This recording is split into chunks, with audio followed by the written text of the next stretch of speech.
Welcome to Rajasthan जी के ज्ञान। हम पढ़ रहे थे भारत का अपोहा तंत्र।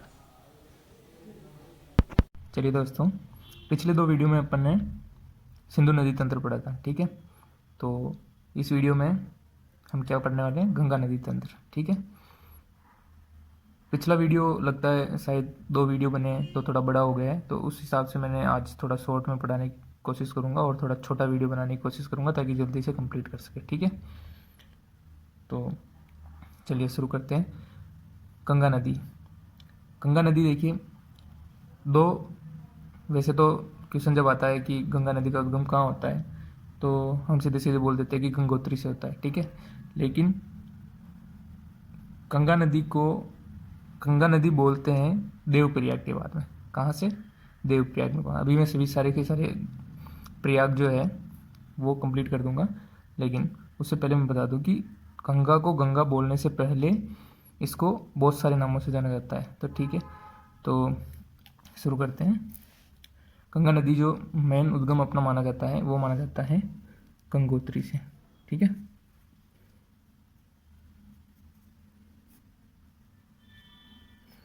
गंगोत्री ये एक ग्लेशियर है।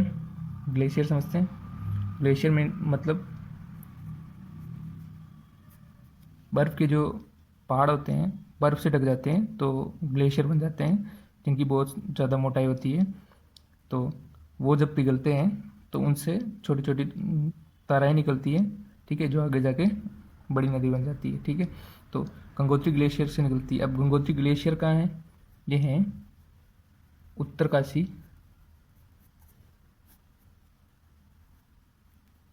उत्तराखंड में, ठीक है। अपने इंडिया में भी यूके है, तो उत्तराखंड से निकलती है, ठीक है। अब जब गंगोत्री ग्लेशियर से गंगा निकलती है तो इसको किस नाम से, मैंने बोला था कि अलग अलग नामों से बुलाया जाता है, तो इसको किस नाम से बुलाते हैं? वहाँ पे इसको बोलते हैं जानवी नदी, ठीक है। इसको जानवी नदी बोला जाता है।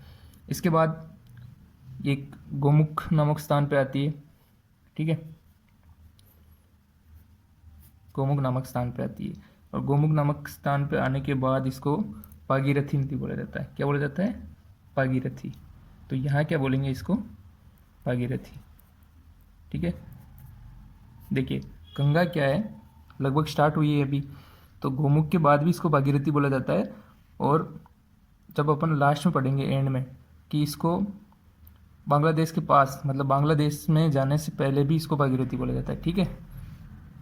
तो कंफ्यूज नहीं होना है, भागीरथी यहाँ भी बोला जाता है और एंड में भी बोला जाता है, ठीक है।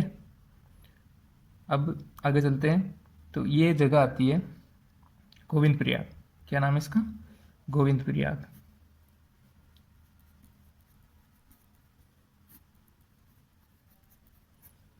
इसका नाम है गोविंद प्रयाग, ठीक है। गोविंद प्रयाग कहाँ है? ये भी यूके में, मतलब अपने उत्तराखंड में है। और गोविंद प्रयाग की खास बात है कि जो टिहरी बांध का नाम सुना होगा, टिहरी बांध यहाँ पे बना हुआ है। कौन सा बांध बना हुआ है? टिहरी बांध बना हुआ है। तो अगर आपसे क्वेश्चन पूछा है कि टिहरी बांध जो बना हुआ है किस नदी के ऊपर बना हुआ है, तो याद रखना है इधर से आ रही है भागीरथी नदी और एक नदी यहाँ से और आती है, इसका नाम है पिलांगना नदी, ठीक है। पिलांगना नदी। तो पिलांगना नदी और भागीरथी नदी दोनों जहाँ मिलती है वहाँ पे है गोविंद प्रयाग, और गोविंद प्रयाग के जस्ट बाद में ये बना हुआ है टिहरी बांध। टिहरी बांध ये वही है जहाँ पे चिपको आंदोलन हुआ था। चिपको आंदोलन एक राजस्थान में भी हुआ है अपने, और लेकिन ये बाद में हुआ था, लेट हुआ था थोड़ा। तो ये चिपको आंदोलन जो है 1973 का है, और इसमें सुंदरलाल बहुगुणा जो है उन्होंने पार्टिसिपेट किया था, मतलब नेता वो थे इसके। और आदर्श उन्हीं को मान के किया गया है, अपने जो राजस्थान में अमृता देवी जी थी तो उन्हीं को आदर्श मान के सुंदरलाल बहुगुणा के नेतृत्व में यहाँ पे आंदोलन हुआ है। और सेम वही खेजड़ी वृक्ष के लिए हुआ है, जब यहाँ पे खेजड़ी वृक्ष काटे जा रहे थे टिहरी बांध बनाने के लिए उस जगह पे, तो जो सुंदरलाल बहुगुणा थे उन्होंने आंदोलन किया था, ठीक है। और अमृता देवी वाला जो है वो अपने देश का प्रथम पर्यावरण आंदोलन है। तो ये जो नेशनल लेवल पे मतलब राष्ट्रीय लेवल पे ये जो सुंदरलाल बोगुना द्वारा चिपको आंदोलन किया गया था, ये राष्ट्रीय लेवल पे पहला आंदोलन है। ठीक है, चलिए आगे बढ़ते हैं। अब जब यहाँ से निकलती है तो इसका नाम क्या है, भागीरथी। यहाँ भी इसे भागीरथी बोला जाता है। ठीक है, और अब इधर देखिए, यहाँ से ये है मिलाम ग्लेशियर। ठीक है, इसको बोलेंगे मिलाम ग्लेशियर। मिलाम ग्लेशियर से एक धारा निकलती है, उसको बोलते हैं धौली गंगा। क्या नाम है उसका, धौली गंगा। ठीक है, प्रोनाउंसिएशन में थोड़ा मिस्टेक आगे पीछे हो सकता है, लेकिन धौली गंगा या धौली गंगा इसको बोला जाता है। अब आगे इस जगह का नाम है विष्णुप्रयाग। विष्णुप्रयाग है, तो प्रयाग बोल रहे हैं, इसका मतलब कोई और नदी भी यहाँ पे आके मिल रही होगी, इसलिए विष्णुप्रयाग बोला जा रहा है। तो एक नदी और आके मिलती है यहाँ पे। ये नदी, इस नदी को नाम है विष्णु गंगा। विष्णु गंगा नाम है इसलिए विष्णुप्रयाग नाम पड़ गया यहाँ का, प्रयाग का। और ये किस ग्लेशियर से निकलती है अगर ये पूछा जाता है तो इस ग्लेशियर का नाम है सतोपत ग्लेशियर। क्या नाम है, सतोपत ग्लेशियर।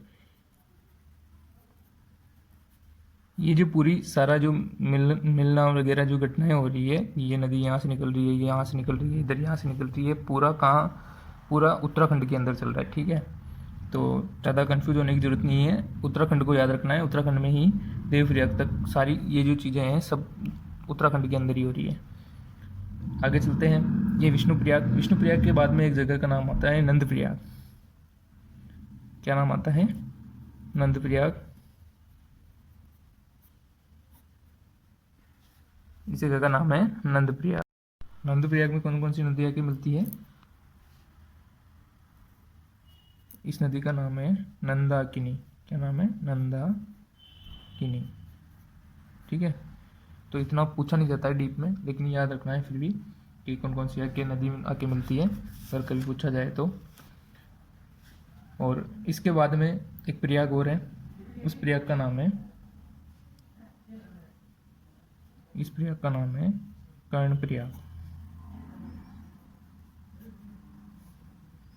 क्या नाम है, कर्णप्रयाग। यहाँ पे इस साइड से एक नदी आती है, इस नदी का नाम है पिंडार नदी। क्या नाम है, पिंडार नदी, याद रखना है।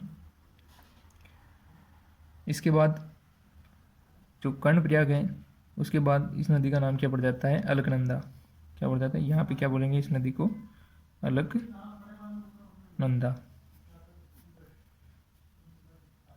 और अलकनंदा इसको बोलते हैं। उसके बाद जो बद्रीनाथ है, यहाँ पे एक शहर बसा हुआ है, उसका नाम है बद्रीनाथ। बद्रीनाथ तीर्थ स्थल है। और उसके बाद एक प्रयाग और आता है, इस प्रयाग का नाम है रुद्रप्रयाग।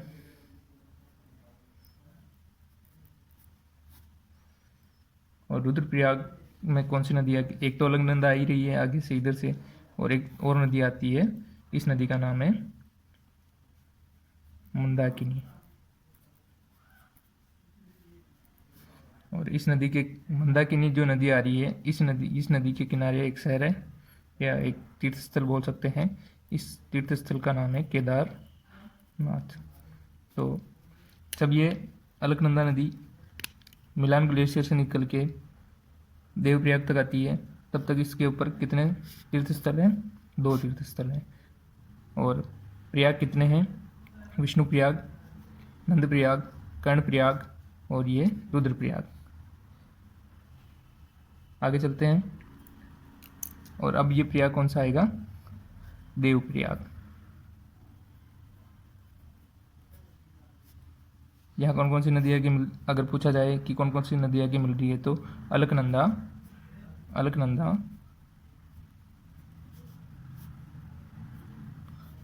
अलकनंदा प्लस भागीरथी, 2 नदियों का संगम है। और गंगा का जो एक्चुअल उद्गम है, मतलब एक्चुअल उद्गम तो यहीं से हो रहा है गंगोत्री से, लेकिन क्वेश्चन में कभी कभी ऐसे दिया जाता है कि गंगा का उद्गम कहाँ से माना जाता है, जो वास्तविक उद्गम है गंगा का वो कहाँ से माना जाता है। तो वास्तविक उद्गम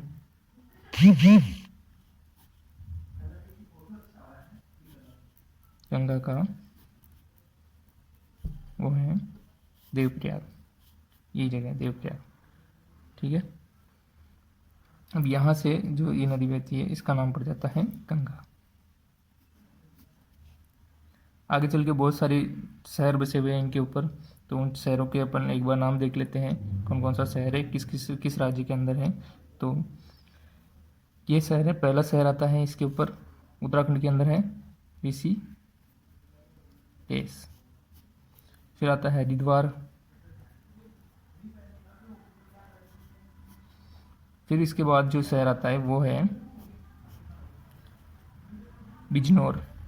क्या नाम है इसका, बिजनौर। और यहाँ से एक बहुत अच्छा क्वेश्चन बनता है कि गंगा नदी जो है वो मैदानी भाग में प्रवेश कहाँ से करती है। अब ये देखिए, ये जो है ये क्या है, ये यूपी का एरिया है। कहाँ का एरिया है, ये यूपी में मैदानी एरिया है, मैदानी भाग है। तो पता चल गया होगा आपको कि गंगा नदी मैदानी भाग में कहाँ से प्रवेश करती है। तो हरिद्वार के बाद गंगा नदी मैदानी भाग में प्रवेश करती है, और हरिद्वार के बाद ही यूपी में बिजनौर नामक स्थान पर ये प्रवेश करती है। ठीक है, हरिद्वार से निकलने के बाद मैदानी भाग में प्रवेश करती है। यहाँ तक पहाड़ियाँ हैं, पर्वत हैं, इसके बाद मैदानी भाग है यहाँ पे, और ये यूपी में है। अब यूपी में इसके ऊपर 5 प्रमुख शहर बसे हुए हैं। तो पहला मैंने बता ही दिया बिजनौर, और दूसरा कन्नौज, नाम सुना होगा, गुर्जर प्रतिहार वंश का प्रमुख शहर है ये। और यहाँ पे त्रिपक्षीय संघर्ष भी हुआ था गुज्जरों मतलब गुज्जर प्रतिहारों के बीच में, पाल वंश और राष्ट्रकूटों के बीच में जो त्रिपक्षीय संघर्ष होता है, तो उस त्रिपक्षीय संघर्ष के लिए भी ये जगह जानी जाती है। और इस जगह पे गंगा, यमुना और सरस्वती, नहीं आगे इलाहाबाद, जो अगला शहर है इलाहाबाद, इलाहाबाद जो है अगला शहर है इलाहाबाद, ये भी गंगा नदी किनारे हैं। और इस शहर में गंगा प्लस यमुना प्लस सरस्वती का संगम है। इलाहाबाद को क्या कहा जाता है, अब नाम चेंज करके इसका प्रयागराज कर दिया है। क्या कर दिया है, प्रयागराज। तो कोई भी नाम आ सकता है, पुराना भी आ सकता है क्वेश्चन में, लेकिन कौन कौन सी नदियाँ याद रखनी है हम लोग, गंगा नदी, यमुना नदी और सरस्वती, तीनों का संगम है। और यहीं पे इसी स्थान पे प्रयागराज में महाकुंभ लगता है।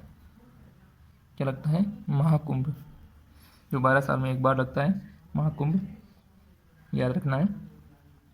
अगला शहर है, कितने शहर हो गए, 2 और ये 3।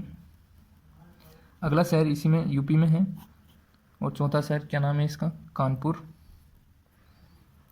और 5वां जो शहर है इसका नाम है वाराणसी। ठीक है, अभी हाल ही में वाराणसी के अंदर जो दीपावली, एक छोटी दीपावली के तौर पर मनाते हैं, उसको लेके प्रधानमंत्री नरेंद्र मोदी जी गए थे।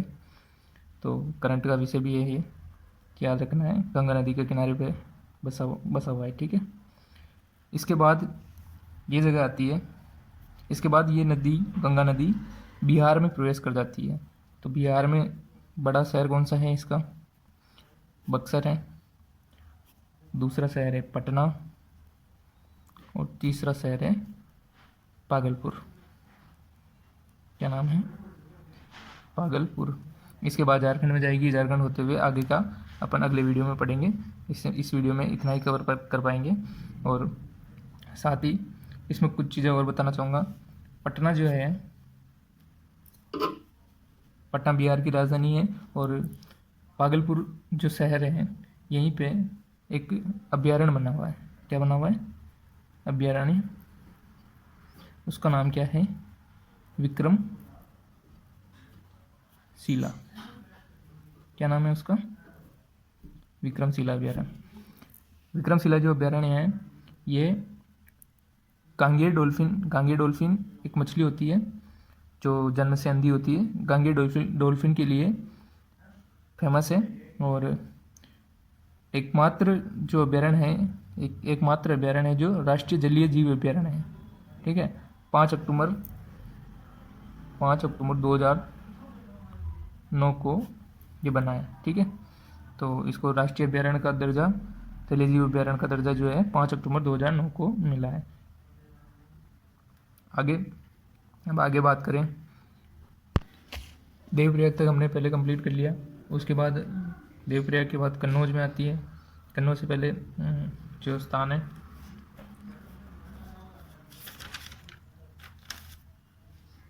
कन्नौज से पहले ऋषिकेश, हरिद्वार इधर अपन ने पढ़ लिए।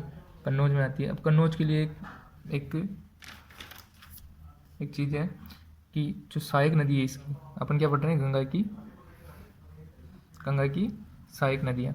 तो गंगा की जो सहायक नदियाँ हैं उनमें से एक फेमस नदी है और वो कन्नौज में आके, कन्नौज जो है इससे पहले सारे जो ऋषिकेश, हरिद्वार और बाकी के शहर इसमें है, बिजनौर और ये, तो कन्नौज में एक सहायक नदी है आके मिलती है। वो है उत्तर से आती है, वो है रामगंगा नदी। ठीक है, रामगंगा नदी कहाँ से निकलती है? ये निकलती है नैनीताल से। ठीक है, नैनीताल से निकलती है। इसके बाद इसकी एक सहायक नदी है वाराणसी, वाराणसी में आके मिलती है। यह है वाराणसी, वाराणसी में सहायक नदी आके मिलती है एक, और ये नदी है गोमती नदी। कौन सी नदी है? गोमती नदी। ये भी उत्तर से आती है, उत्तराखंड से ही निकलती है ये भी। और तभी यहाँ वाराणसी यूपी में आके मिलती है। वाराणसी यूपी में गंगा नदी से मिलती है।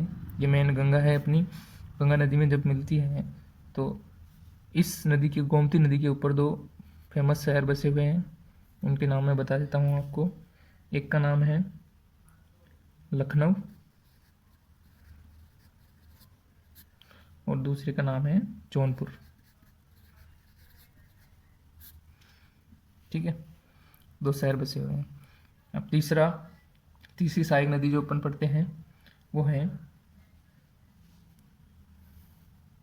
भी उत्तर से आती है, इसका नाम है घाघरा नदी। ये नेपाल से निकलती है, नेपाल से निकलती है। और नेपाल में इस नदी को क्या बोला जाता है? कर्णाली नदी। क्या बोला जाता है? कर्णाली नदी। तो ये भी आपको याद रखना है, इसका नाम क्या है वहाँ पे। और ये किस स्थान पे आके मिलती है? बक्सर। बक्सर कहाँ है? बिहार में। चलिए आगे एक नदी और है सहायक नदी जो आके मिलती है, उस नदी का नाम है गंडक नदी। देखिए, यमुना के अलावा जो अधिकतर नदियाँ हैं ना, यमुना के अलावा जो अधिकतर नदियाँ हैं वो नदियाँ इसमें उत्तर से आके मिल रही है। तो कन्फ्यूजन नहीं होना चाहिए, अधिकतर नदियाँ कहाँ से मिलती हैं? उत्तर से। और यमुना कहाँ से आके मिलेगी? जो वाराणसी है वहाँ पे आके मिलती है। तो वाराणसी नहीं,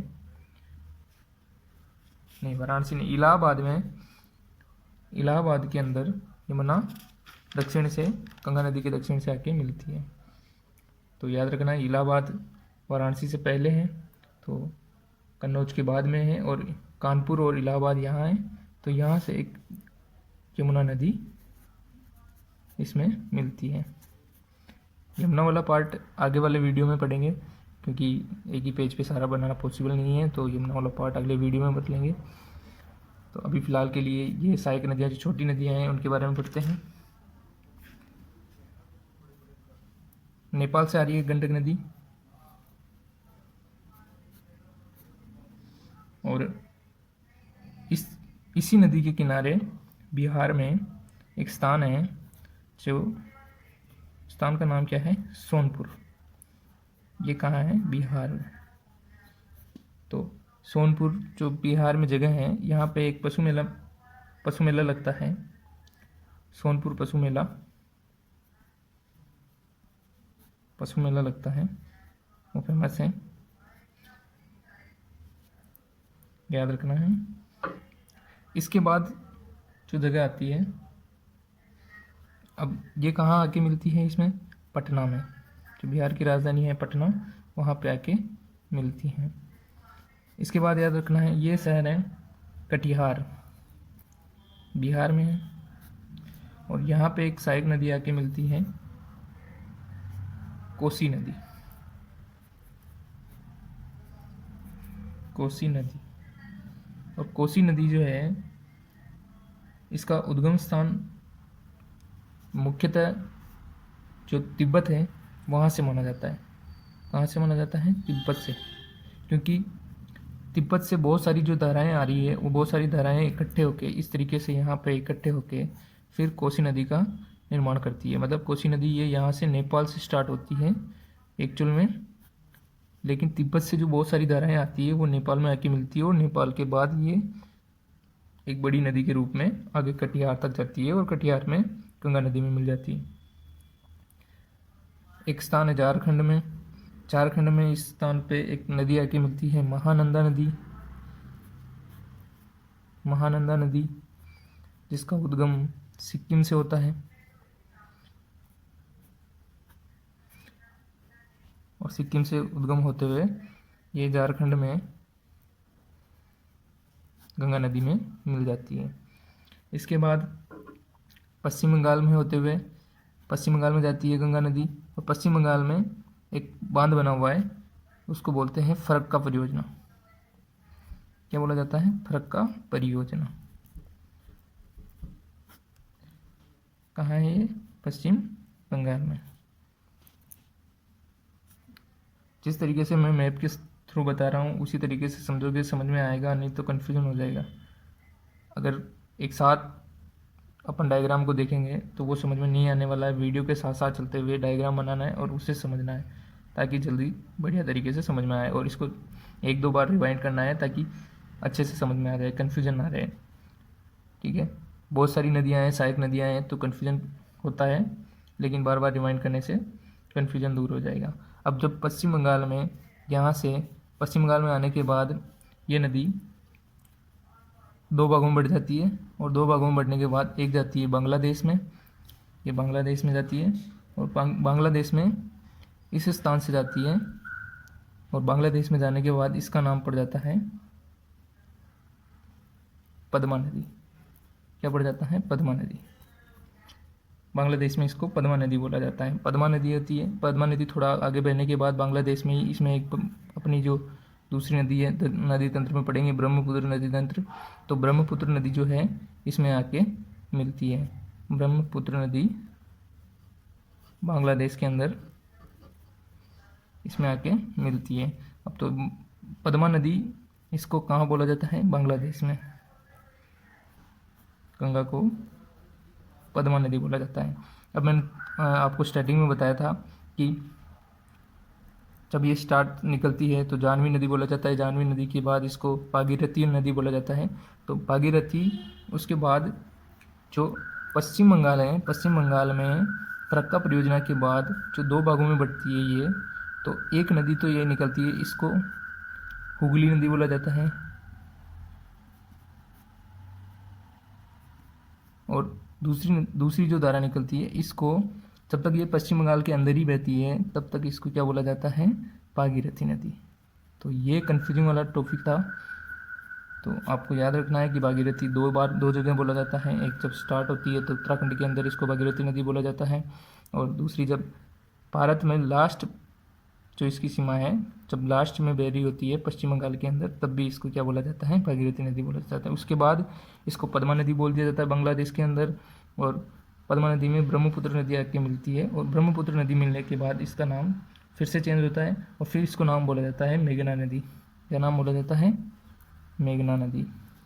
तो क्वेश्चन पूछ सकता है आपसे कि बांग्लादेश के अंदर गंगा नदी का क्या नाम है? दोनों ऑप्शन में दे सकता है, पद्मा नदी भी दे सकता है, मेघना नदी भी दे सकता है। तो पद्मा नदी लगाना है आपको। उसके बाद पूछा जा सकता है कि ब्रह्मपुत्र नदी मिलने के बाद गंगा नदी का क्या नाम है, तो बाद में इसका नाम है मेघना नदी। ठीक है।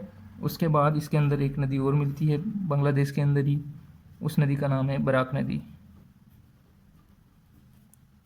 उसके बाद ये ख़त्म होती है, बंगाल की खाड़ी में गिर जाती है।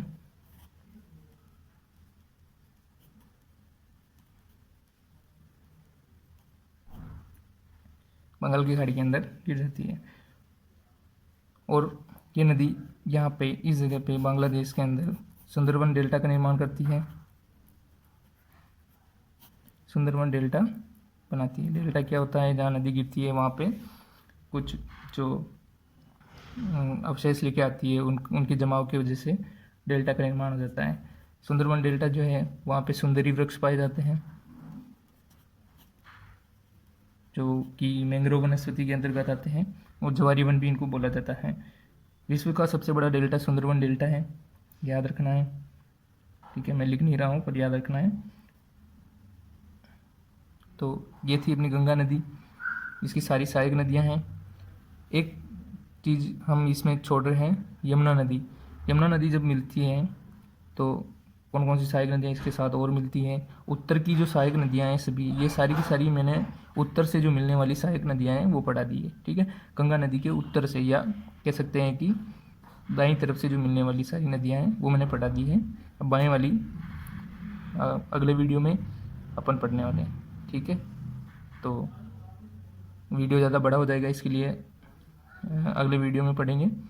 और जो बाएँ से जो नदियाँ मिलती है उनको अगले वीडियो में पढ़ लेंगे। यमुना हो गई, सोन हो गई, तो वो सारी नदियाँ अपन अगले वीडियो में पढ़ेंगे। Thank you. अगर आपको समझ में आया है तो प्लीज़ लाइक शेयर सब्सक्राइब ज़रूर कर देना। धन्यवाद।